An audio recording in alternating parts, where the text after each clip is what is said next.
All right, let's move right on to Delirium. I rented 3 movies from Redbox tonight, and this is my second one, so let's get into it. I got the third one queued up, and I'm ready to talk about this film.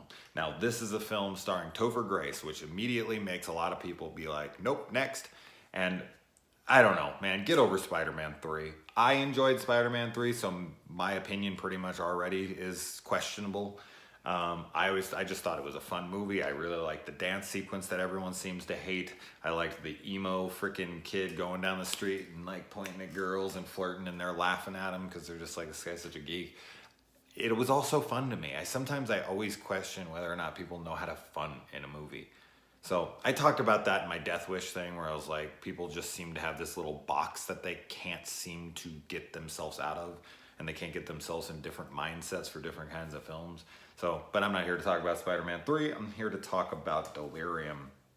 I went into this completely blind, and I really, really enjoyed the hell out of it. And I think this is going to be one of the only positive reviews online because Topher Grace is hated, and I've seen a lot of people be like, nope, I didn't like it, this and that. And I have to wonder if it was just their aversion to him, or if because they thought certain things were convoluted or whatnot, but it actually all really worked for me. And a couple of the reasons is because, number one, I'm all about films that deal with sanity and a person questioning their own throughout the film. I feel like that's true horror to me, because like one of the scariest things, if not the scariest thing to me, I've said this many times, is losing myself, losing my sanity, not being able to trust my own self. Like, you can be betrayed and you can be double-crossed and you can have all these horrible things happen to you, but that's the actions of other people. But you always have yourself that you can trust. You know you're not going to betray yourself. You know you're not going to double-cross yourself. But what if you could? What if you did? That's scary. What if you hurt someone you loved?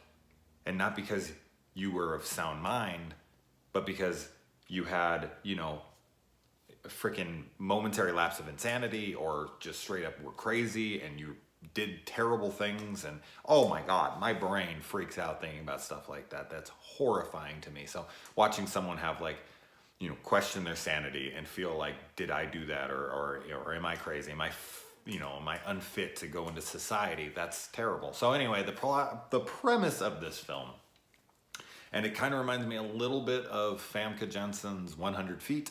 It is a kid that is on house arrest. He was released from a mental institution. He is given 30 days for probationary period, and he inherits a house from his rich father. It's like a mansion. He goes into the house. His parole officer is there with him. She's showing him around, whatever. And, he knows that he has to stay good. He has to do whatever he has to do to get off this 30-day probationary period and take his medication and whatnot. And obviously things start to be very questionable. And one of the things his doctor says to him is like, trust your brain, not your eyes. And just thinking about that, because how can you not trust your eyes? That would be so hard. Like, I'm seeing it there in front of me. How am I supposed to not trust it? Like, there it is. Could you imagine? Could you imagine having to ignore things that you were seeing right there in front of you that look tangible? They look like you could grab onto them. That just fucks with my brain. So I really let myself just kind of get invested in the film and the characters, and a lot of really cool secondary characters came into the film that are actors that I really like. One of them is the gorgeous Genesis Rodriguez from Tusk and Man on the Ledge, and she's been in a ton of stuff. She is just such a beautiful woman, and I really like her. I think she's a good actress, and she's used well here. I have to kind of call bullshit on the whole idea of this guy doesn't even leave the house and somehow he starts fucking like having some kind of a romantic interest. Like, Genesis Rodriguez is fucking delivered to this guy's door, basically. Come on now. But whatever, for the sake of the story, it works, and it was, semi-believable. And also one of my favorite unknown actors who gets pretty good work, but just never enough for me, like big enough roles for me, is an actor named Callan Mulvey.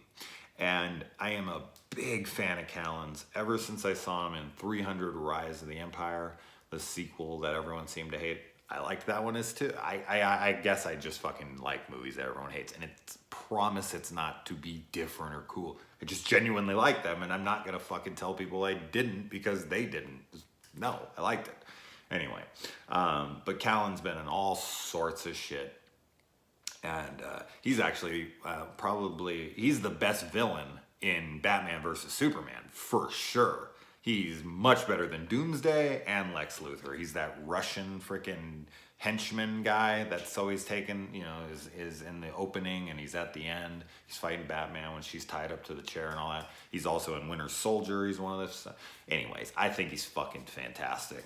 And I would love to see him here. I went into this blind, so when he came on the screen, I was like, oh my God, it's Callan Mulvey, how fucking cool. He was just in Beyond Skyline, the sequel to Skyline, that I thought was gonna be dog shit, and it had Frank Grillo, it had the two Raid dudes, the guys from the Raid, and it had Callan Mulvey in it. It was pretty kick-ass. That was one of the most surprising sequels ever. When they announced it, I was like, they're making a fucking sequel to Skyline? How terrible.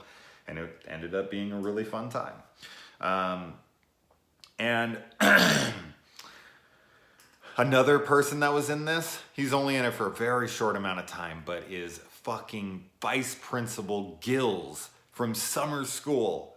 It's like you said, Gills, we're psychopaths. Oh, so cool to say him here. I love seeing that dude. Genesis Rodriguez got it going back to that. Girls really just seem to be attracted to the bad boy, the nutcase, whatever. It's like, really? Come on. After some of the shit he tells her, she should just be like, bye. Nope. No, thank you. But yeah, I dug this movie. I kind of want to try to compare it to some stuff. We got a little bit of a Shining thing going on here at points. People will be like, oh my God, are you saying it's the quality of The Shining? No, I'm not saying it's the quality of the fucking Shining. That's so stupid. I'm just comparing certain elements to it. So don't try to put words in my mouth. Or anything in my mouth for that matter, you sick sons of bitches. But yeah, no, I dug it. I really enjoyed the hell out of it. I thought it had some cool twists and turns. I thought that the performances were all pretty good. I thought the writing for the most part was good. As I said, I think there's some things at the end people will be like, oh, that's too convoluted or that's too convenient or whatever. But I just let the film, unfold and I accepted a lot of the things. It wasn't like I was like, that was stupid. It wasn't ever like that. It was just like, that was cool. All right. Like I have to kind of suspend some disbelief, but not a ton. Not where I was like, oh, come on. It was good. So I feel like I'm defending this movie and it's exactly what I'm doing because I posted about this and pretty much immediately all anyone said was like, fuck Topher Grace. Like, I'm not watching this movie. How lame. Like, haha, you're even watching this. And they were like trying to talk me out of it. And here I watched it and it's like, haha, fucking joke's on you. I had a great time.